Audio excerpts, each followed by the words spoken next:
Assalamualaikum warahmatullahi wabarakatuh. Alhamdulillahi rabbil alamin. Nahmaduhu wa nasta'inuhu wa nastaghfiruh wa na'udzu billahi min syururi anfusina wa sayyiati a'malina. May yahdihillahu fala mudilla lahu wa may yudlil fala hadiya lahu. Asyhadu an la ilaha illallah wahdahu la syarika lah wa asyhadu anna Muhammadan abduhu wa rasuluh wa anna Isa abdullahi wa kalimatuh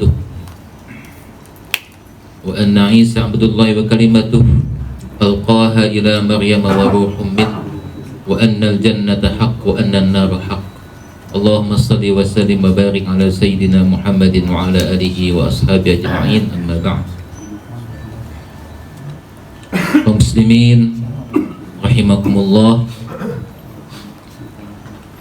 kalau saya mengajukan sebuah pertanyaan kepada kita semua, jika seandainya malam ini Allah Subhanahu wa ta'ala memanggil kita, apakah kita sudah siap atau belum?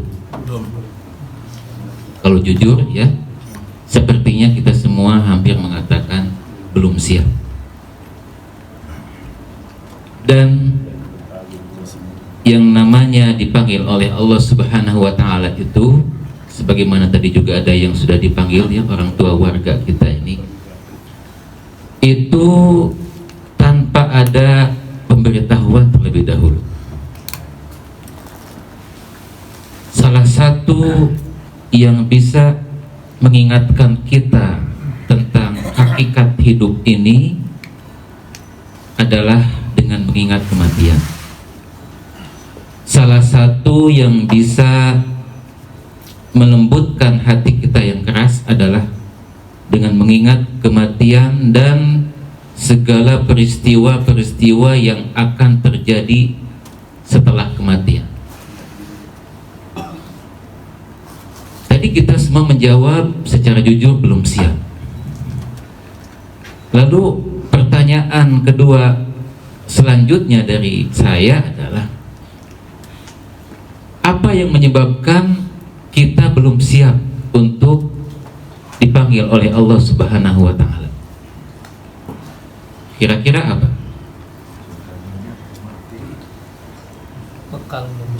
Bekalnya masih kurang ya. Satu, bekal amal soleh masih merasa kita masih sedikit. Ada lagi? Dosa terasa banyak ya. Dosa, merasa banyak dosa, merasa sedikit bekal. Mungkin ada lagi jawaban yang lain. Ustaz, saya masih betah di dunia. Wah, banyak tapi malu-malu. Kalau betahnya itu untuk menambah amal-amal soleh, untuk menambal kekurangan-kekurangan kita, untuk mengistighfari dosa-dosa kita, itu betah yang bagus, terpuji. Karena apa? Orang yang beriman itu semakin dia lama hidup di dunia, kalau dia beriman tambah amal soleh, itu tambah tinggi derajatnya di sisi Allah Subhanahu wa ta'ala. Orang beriman. Makanya ketika ada salah seorang sahabat Nabi Sallallahu Alaihi Wasallam yang bertanya kepada baginda Rasulullah Sallallahu Alaihi Wasallam, ya Rasulullah, ayyun nasi khair? Wahai Rasulullah, manusia yang seperti apakah yang terbaik itu? Apa jawaban Rasulullah? Man tala umruhu wa hasuna amaluhu. Manusia yang terbaik, kata Rasulullah Sallallahu Alaihi Wasallam, adalah manusia yang panjang umurnya dan baik amalnya. Panjang umurnya dan baik amalnya. Tentu baik amalnya di sini maksudnya adalah dia beriman kepada Allah dan banyak amal solehnya. Tapi sebaliknya, ketika Rasulullah ditanya, ya Rasulullah, man syarrun nas, siapakah ya Rasulullah orang yang paling jelek? Jawaban Rasulullah kebalikannya. Man tala umruhu wa sa'a amaluhu. Yaitu orang yang dikasih oleh Allah hidup yang panjang, umur yang panjang, tapi dia buruk amalnya. Apa maksud dari buruk amalnya? Dia tidak beriman kepada Allah dan tidak beramal soleh. Kafir kepada Allah dan buruk amal solehnya. Makanya dalam Al-Quran Allah menyebutkan bahwa jangan menyangka orang-orang kafir yang dipanjangkan umurnya oleh Allah itu baik buat mereka. Justru itu buruk buat mereka. Bagi orang kafir itu pondok umur, maaf bukan pondok tapi pendek umur ya Pak Presiden ya. Pendek umur itu lebih baik bagi orang kafir. Kenapa? Karena kekufuran mereka lebih singkat dan amal-amal dosa mereka lebih sedikit, sehingga apa? Disiksa di akhiratnya lebih ringan dibanding dengan siapa? Dengan orang kafir yang dikasih umur yang panjang, kafirnya lama, dosa-dosanya numpuk. Wala yahsabanna alladziina kafaru annama numli lahum khairul li anfusihim. Jangan menyangka orang-orang kafir yang dipanjangkan umurnya. Yang kemarin mati itu tuh siapa? Mantan wakil presiden Amerika, Dick Cheney, itu 84 tahun berapa tuh lebih. Udah dia kafir, dia benar-benar membantai kaum muslimin. Rasakan sekarang di alam barzahnya. Lebih keras daripada orang kafir yang lebih pendek umurnya dan tidak mendolimi kaum muslimin. Tapi sebaliknya, orang yang beriman semakin panjang umurnya, semakin bagus, semakin tinggi derajatnya.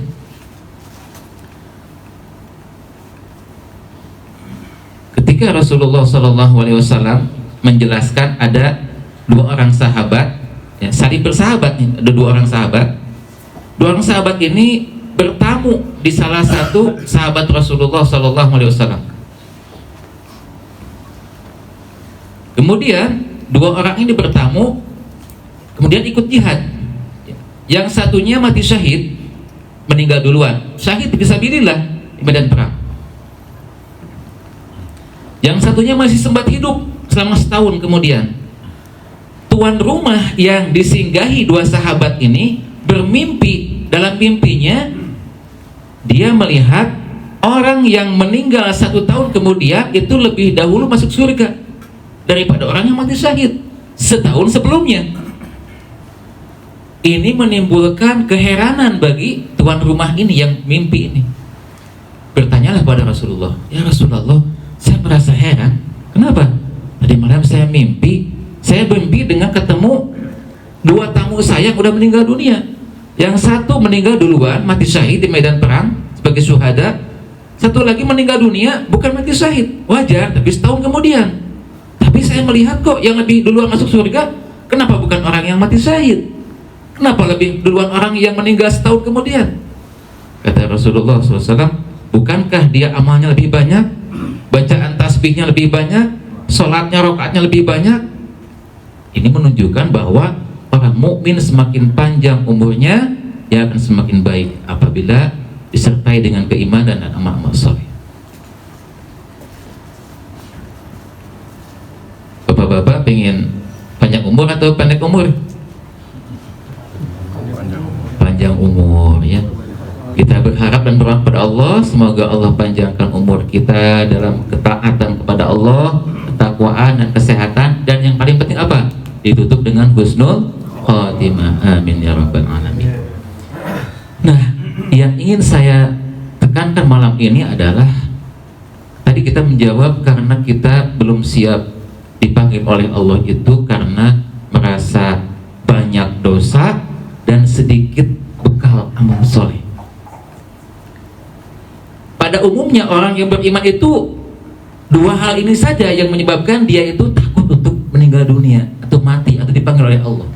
Merasa dirinya, ya Allah, saya merasa masih banyak dosa, ya Allah. Saya merasa masih sedikit amal soleh bekal saya di akhirat.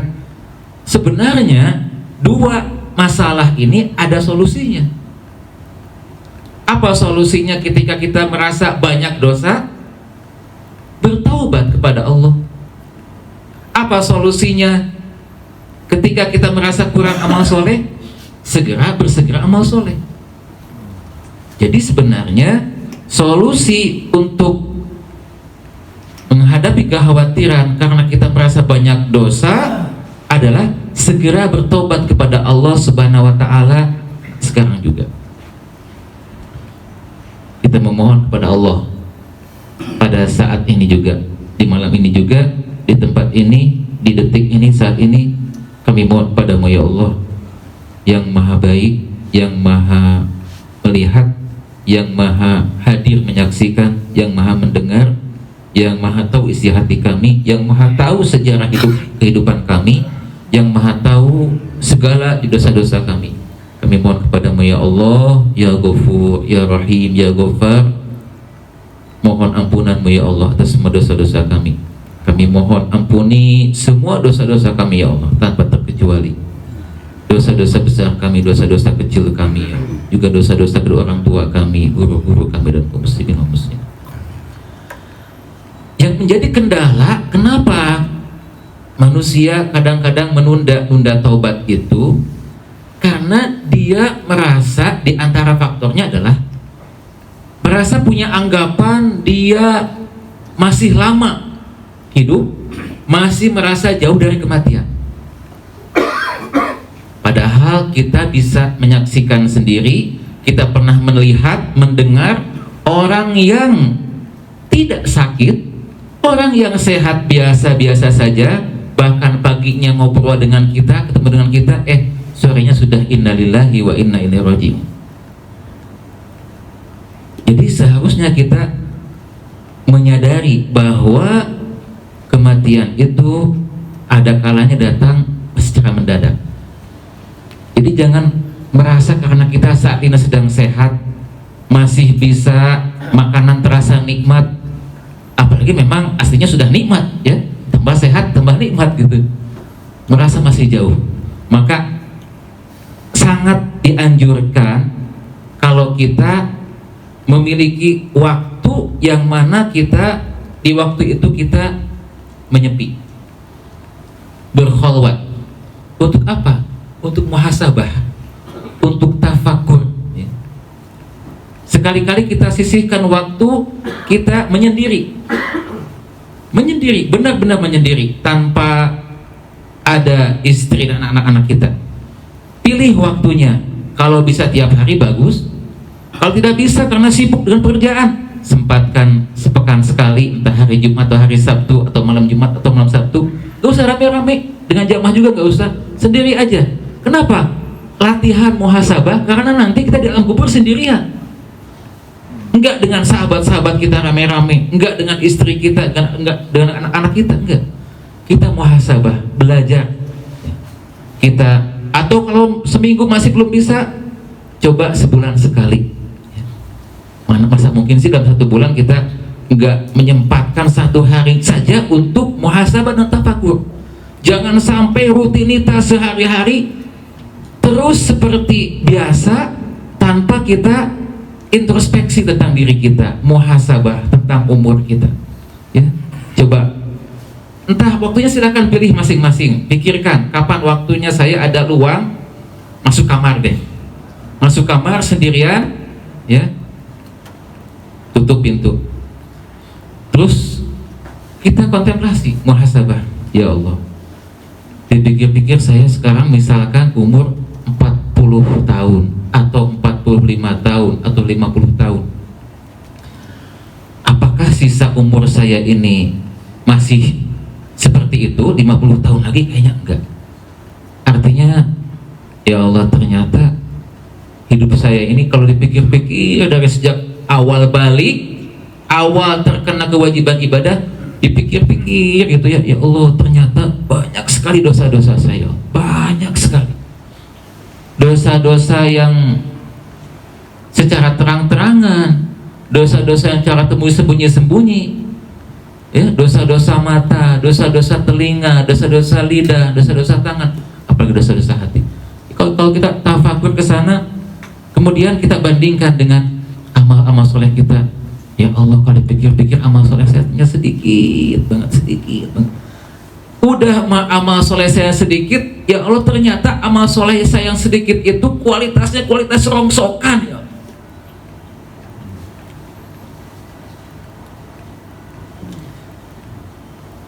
Kualitas rongsokan amal soleh kita. Kalau mau jujur, coba aja ingat-ingat, sholat jarang khusyuk, ya. Sholat kita jarang khusyuk. Baca Quran minimalis banget. Dalam sehari ada kalanya lost tanpa baca Quran. Ada kalanya sangat sedikit sekali baru tahu sudah ngantuk, sudah menguap. Atau satu halaman 5 ayat sudah tidak ada tadabbur karena juga nggak paham juga. Makanya saya menganjurkan bapak-bapak sekalian, ya, kalau baca Quran itu, karena kita mungkin kebanyakan nggak paham bahasa Arab, saya sangat menganjurkan dan saya selalu menganjurkan kepada jamaah pengajian, baca terjemahannya. Baca terjemahannya. Jangan sekedar baca Al-Qur'annya saja, baca terjemahannya. Kenapa? Karena kalau kita baca terjemahannya, memahami maksud pesan-pesan dari Allah, itu ada kalanya ketika datang taufik dan hidayah dari Allah, kadang hati itu ada getar-getaran gitu. Baca terjemahan. Saya sangat menganjurkan sekali. Kalau kita tafakur tentang zikir kita begitu sangat sedikit, ya, sedekah kita ataupun akhlak kita, terus kalau kita mau jujur dengan perenungan seperti itu kan dalam riwayat disebutkan bahwa ada 3 diwan, ya, diwan. Nanti di akhirat ada 3 buku. 1 buku catatan amal soleh, 1 buku catatan dosa, 1 buku nikmat-nikmat Allah. Kata Allah, coba timbang, ternyata semua amal soleh kita itu belum bisa membayar, melunasi 1 nikmat Allah yang paling kecil. Semua amal soleh kita tuh habis untuk menebus 1 nikmat Allah yang kecil aja, belum nikmat-nikmat Allah yang lainnya. Yang tersisa apa? Dosa, tumpukan dosa-dosa.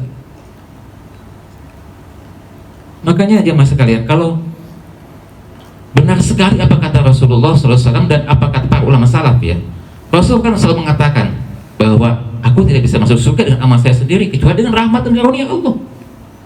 Ketika Muhammad bin Wasi', beliau seorang ulama salaf yang terkenal sangat bertakwa kepada Allah, sangat wara', sangat hati-hati, yang mana kalau orang lihat wajah beliau aja udah bikin ingat akhirat.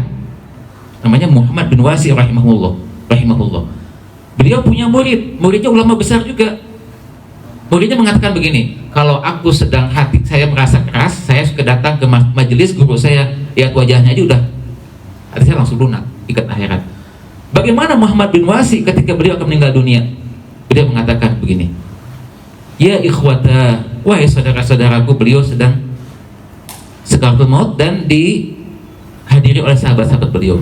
Ya ikhwata, wahai saudara-saudaraku, apakah kalian tahu kemanakah aku hendak dibawa setelah meninggal dunia?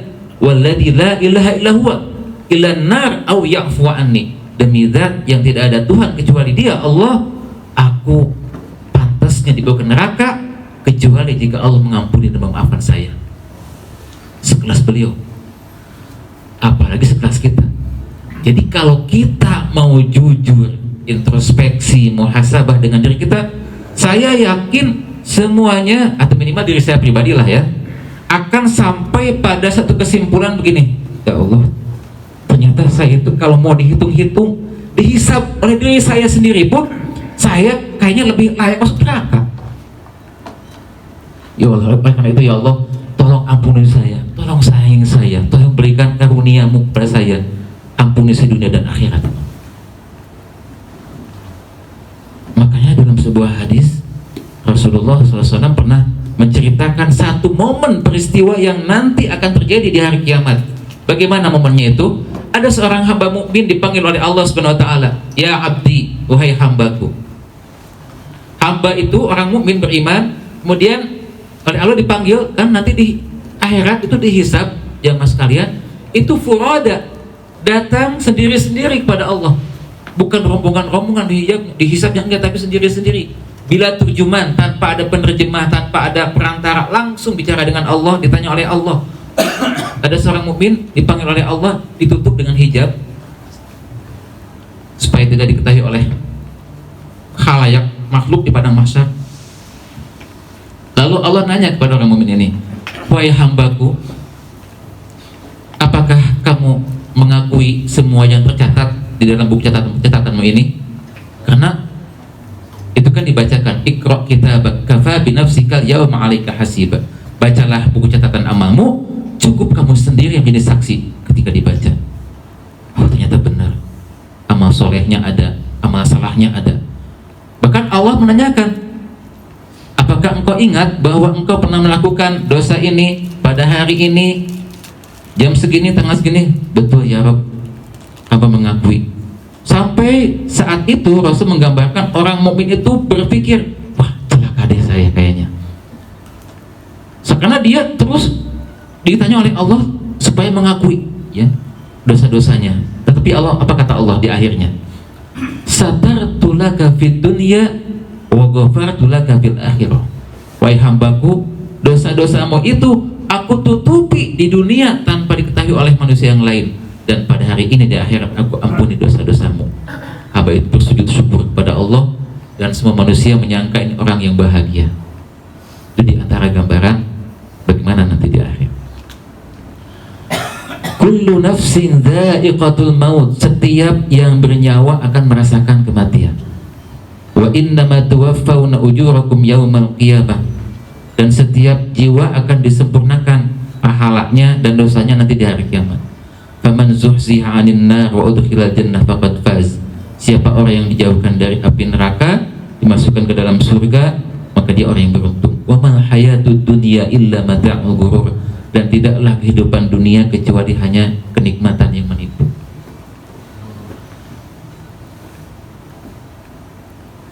Jadi alhamdulillah sekarang ini kita nih masih dikasih kesempatan hidup oleh Allah. Maka saya mengingatkan diri saya pribadi dan juga kepada hadirin semuanya untuk menggunakan kehidupan kita ini dengan sebaik-baiknya, dengan amal-amal soleh ya. Terutama dengan bertobat kepada Allah Subhanahu wa ta'ala, mohon ampun, kemudian memperbanyak amal-amal soleh. Jangan sampai seperti orang yang ketika datang kematian, orang itu akan mengatakan, ya ayyuhalladzina amanu la tulhikum amwalukum wala auladukum an dzikrillah wa may yaf'al dzalika fa ulaika humul khasirun wa anfiqu, dan infakkanlah mimma razaqnakum, dari sebagian rizki yang telah kami berikan kepada kalian, min qabli ayyatiya ahadakumul maut, sebelum datang kepada kalian kematian.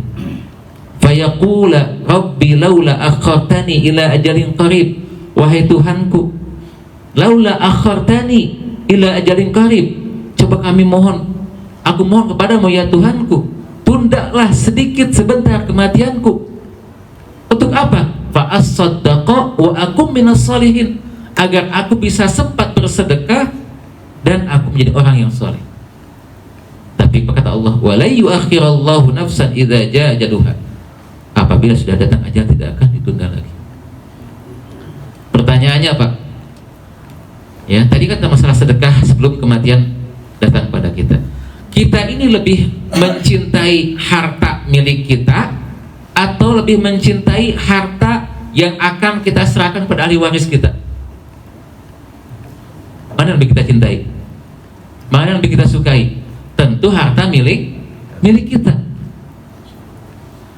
Maka kata Rasulullah SAW, maluka ma qaddamta, hakikat hartamu adalah apa yang kamu kirimkan ke akhirat. Itulah hakikat hartamu. Sedangkan malu warithika ma akharta, adapun harta yang menjadi milik ahli warismu adalah harta yang kamu tunda, yang kamu simpan. Maka di antara amal yang akan selalu mengalir kepada kita setelah meninggal dunia adalah apa? Shadaqatun jariyah, yaitu sedekah jariyah, yaitu harta-harta wakaf. Maka sangat dianjurkan kalau kita ada kelebihan harta, maka sisihkan harta itu untuk wakaf. Entah wakaf Al-Quran atau wakaf tanah untuk sedikit masjid. Atau kalau bisa misalkan ada ide, bagaimana kalau kita sama-sama beli tanah patungan, kita wakaf untuk bikin masjid, ya, gotong royong, itu wakaf, ya, diwakafkan. Itu bagus, kan terus mengalir, gitu ya. Jemaah kaum muslimin rahimakumullah, Allah Subhanahu wa taala pun mengingatkan kita ketika nanti, ketika seseorang sudah mencapai batas akhir kehidupannya, dalam surat Al-Qiyamah, kalla idza balagatit taraqiya wa qila man ra wa dhanna annahu al-firaq wa tafatis saqu bis-saq ila rabbika yawma idzil masaq. Sekali-kali tidak, apabila ruh telah sampai pada tulang leher kerongkongan, lalu dikatakan, jadi orang-orang yang menunggui itu orang yang sedang sakaratul maut, ya, dikatakan man roh, siapakah yang bisa menyembuhkan? Kemana lagi kita harus bawa ke dokter ini? Kemana lagi dokter yang harus kita kunjungi? Wa dhanna annahu al-firaq, sedangkan orang yang sedang sakaratul maut, dia sudah meyakini dirinya akan meninggalkan dunia dan meninggalkan keluarganya. Wal tafatis saqu bis-saq, dan kedua betisnya pun mulai mendekat, ya. Biasanya orang yang meninggal dunia itu betisnya itu semakin ini menempel. Ila rabbika yauma idzinil masaq, kepada Tuhanmu kalian akan digiring. Jadi Rasulullah SAW pernah mengingatkan kepada kita bahwa ada 3 yang senantiasa bersama kita. Tetapi ketika datang ajal kematian kepada kita, yang satu hanya mengantarkan kita sampai depan rumah kita, yang satunya lagi akan mengantarkan kita lebih jauh. Sampai mana? Sampai liang lahat. Yang satunya lagi akan terus menyertai kita sampai di hadapan Allah Subhanahu wa taala. Apakah yang hanya mengantarkan kita? Siapakah atau apakah yang akan mengantarkan kita hanya sekedar sampai di batas teras rumah kita? Itulah harta-harta benda kita.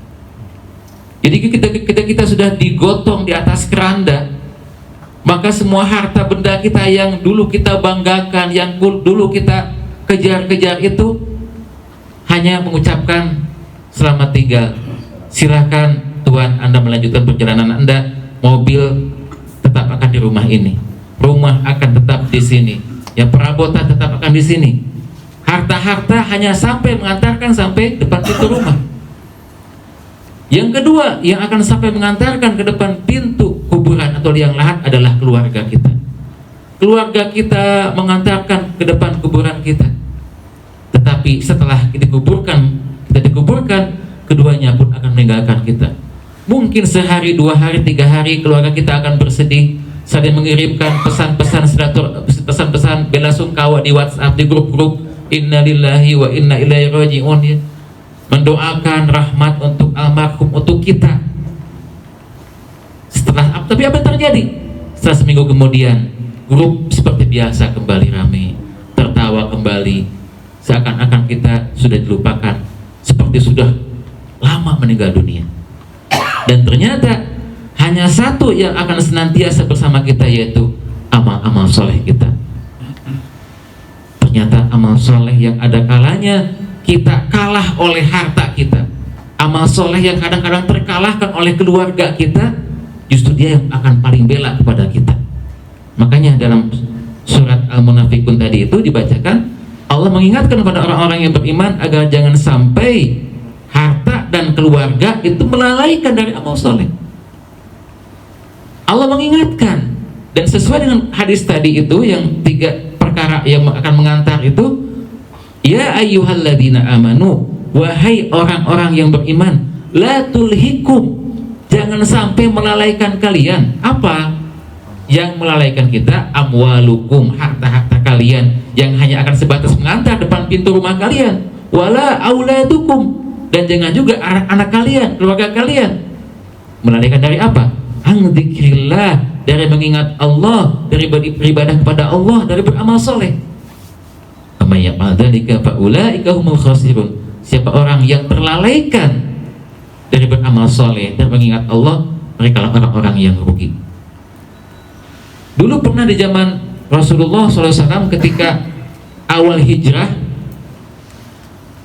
ini di antara sebab nuzulnya seperti itu. Jadi orang-orang sudah pada hijrah ke Madinah dan mereka sudah belajar kepada Rasulullah SAW. Sedangkan orang-orang yang masih tertinggal di kota Mekah, kaum muslimin yang masih tinggal di kota Mekah, mereka beranggapan dan beralasan keluarga saya melarang saya untuk hijrah, keluarga saya menunda saya untuk hijrah ke Madinah. Dan ketika mereka hijrah ke Madinah, mereka menyesal. Kenapa? Karena orang-orang para sahabat yang lebih dahulu awal hijrah ke Madinah, mereka sudah lebih banyak ilmu, mendapatkan ilmu dari Rasulullah SAW. Jadi dengan mengingat kematian itu, jemaah sekalian, kita akan menyadari bahwa dunia itu hanya sebentar, ya. Hanya sementara dan tidak akan terasa, ya. Coba kita bayangkan, kita renungkan, kalau seandainya kita meninggal di usia 60 tahun atau 70 tahun atau 80 tahun, itu kita di alam kubur bisa lebih lama dari hidup kita. Katakanlah kita di dunia hidup selama 70 tahun, itu nanti kita di alam kubur menunggu datangnya hari kiamat akan lebih dari 70 tahun, bisa jadi. Contohnya aja, misalkan orang soleh zaman dahulu, Imam Syafi'i udah meninggal, padahal beliau usianya cuma 55 tahun. Usia Imam Syafi'i cuma 55 tahun hidup di dunianya, tapi setelah dikuburkan sampai sekarang udah ratusan tahun. Sebaliknya orang yang jahat, Fir'aun, ya, ataupun siapapun orang-orang kafir, mereka hidupnya hanya 70 tahun tapi udah ratusan tahun di alam kubur. Yang satu menikmati di alam kuburnya sebagai raudhah min riyadil jinan, sebagai taman-taman surga, dengan orang kafir di dalam kuburnya hufrah min hufarin nar, jurang di antara jurang-jurang neraka. Artinya apa? Ternyata benar-benar singkat di dunia ini, dan perjalanan kita itu masih panjang dan masih jauh. Di alam kubur saja menunggu hari kiamat tak berapa lama. Makanya orang kafir ketika sudah mati, dia akan berkata, hatta idza jaa ahadumul maut qala rabbi irji'un. Ketika datang kepada orang kafir kematian, mereka akan berkata, rabbi irji'un, wahai Tuhan, kembalikan aku ke dunia. Untuk apa? La'alli a'malu salihan fima taraktu. Mudah-mudahan aku masih bisa beramal soleh yang mana aku dulu tinggalkan. Menyesal dulu misalkan ketika hidup tidak ke majelis taklim, menyesal dulu ketika hidup tidak ke masjid berjamaah, sholat berjamaah, menyesal ketika dulu hidup tidak menyempatkan puasa sunnah meskipun 1 bulan 1 hari, menyesal ketika dulu di dunia terlalu banyak waktu untuk terbuang sia-sia, tidak sempat baca Al-Quran, menyesal di dunia dulu masih hidup tidak bersedekah. La'alli a'malu salihan fima taraktu. Kalla, kata Allah, sekali-kali tidak. Innaha kalimatun huwa qailuha. Ucapan dan angan-angan itu hanya sekedar angan-angan belaka dan tidak ada memberikan manfaat. Wa mi waraihim barzakhun ila yaumi yub'atsun. Dan di hadapan mereka ada alam barzakh sampai datangnya hari kiamat atau hari kebangkitan. Lalu amal apa saja yang akan terus mengalir kepada kita? 3, ya, sudah pada paham semuanya. Sedekah jariyah pertama tadi, yang kedua ilmu yang bermanfaat, ketiga anak yang soleh mendoakan kita. Jadi anak itu adalah investasi buat kita. Dan jemaah sekalian, dengan mengingat kematian juga, ya, maka kata ulama itu di antara faidahnya atau manfaatnya mengingat kematian adalah apa? Kita akan bermuamalah, bergaul dengan orang lain itu dengan lebih baik. Karena kita menyadari, bisa jadi saya mungkin nanti meninggal dunia, ya udah saya ingin berdamai dengan si fulan, ya.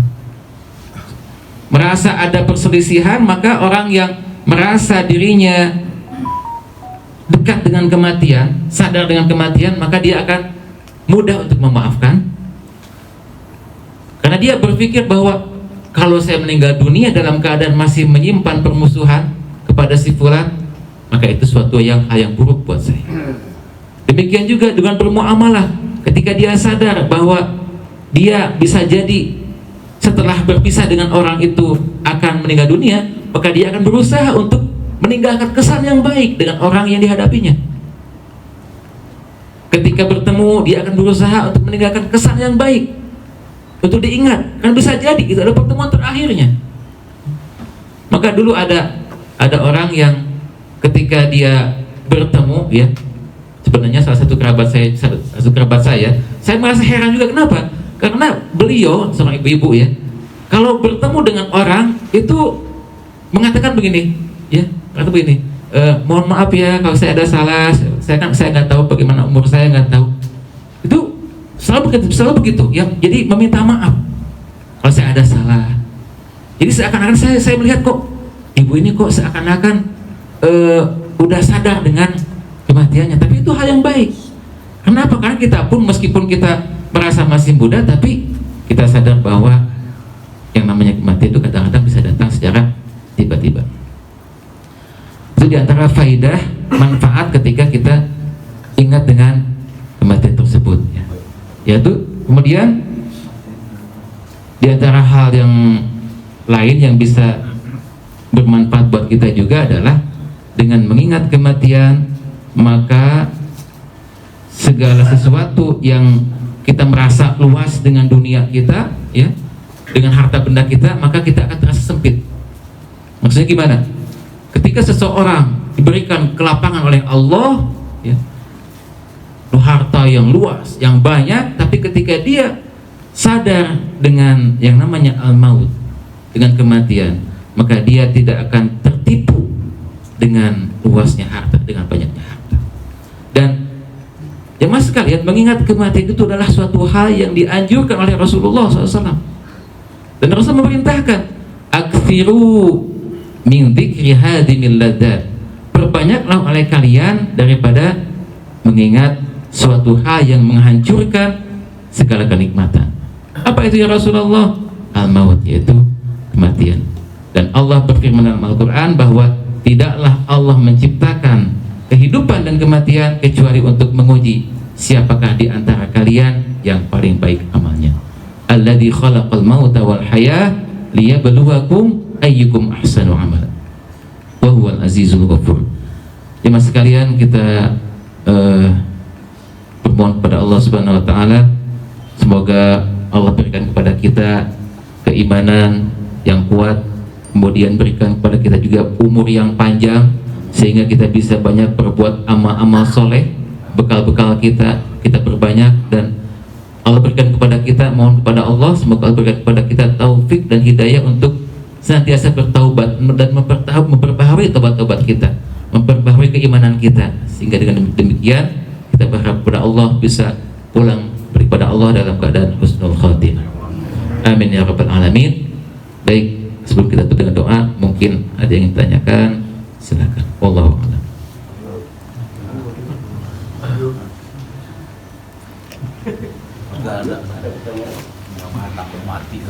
Baik, kalau tidak ada, kita tutup dengan doa.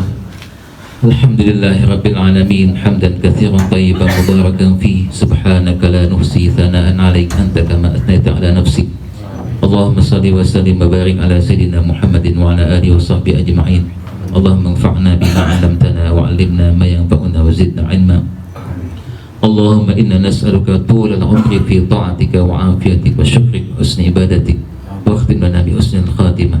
Allahumma inna nas'aluka al-'afwa wal 'afiyah wal mu'afata ad-da'imah fid din wa dunya wal akhirah.